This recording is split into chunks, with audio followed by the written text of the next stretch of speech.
Бірлесіп істелген жұмыс нәтиже береді. Тұрғындарды ауыз сумен қамту және кәріз жүйесі бойынша қызмет көрсету сапасын жақсарту мақсатында су ресурстары маркетинг жауапкершілігі шектеулі серіктестігі мен қалалық су құбыры мен кәріз жүйесін басқару мемлекеттік коммуналды мекемесінің мамандары дөңгелек үстел басына жиналды.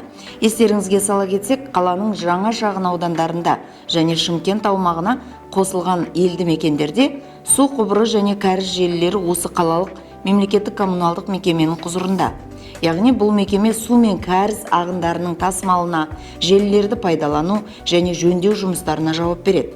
Ал ауыз суды тұтынушыға жеткізуші су ресурстары маркетинг жауапкершілігі шектеулі серіктестігі.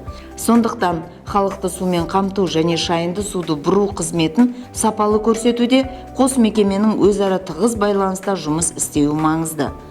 Кездесу барысында саладағы өзекті мәселелер талқыланды. Авариялық жағдайлар туралы хабарламаларға ден қою, суды техникалық себептерге байланысты өшіру немесе жоспарлы авариялық жағдайларға байланысты тұтынушыларды желіден уақытша ажырату туралы бірден хабардар етуді жүйелеу. Сонымен қатар сапалы әрекет ету алгоритмі әзірленді. Проблемалы мәселелерге дер кезінде көңіл бөлу, оны шұғыл шешуге мүмкіндік беретін құжат жобасы дайындалды.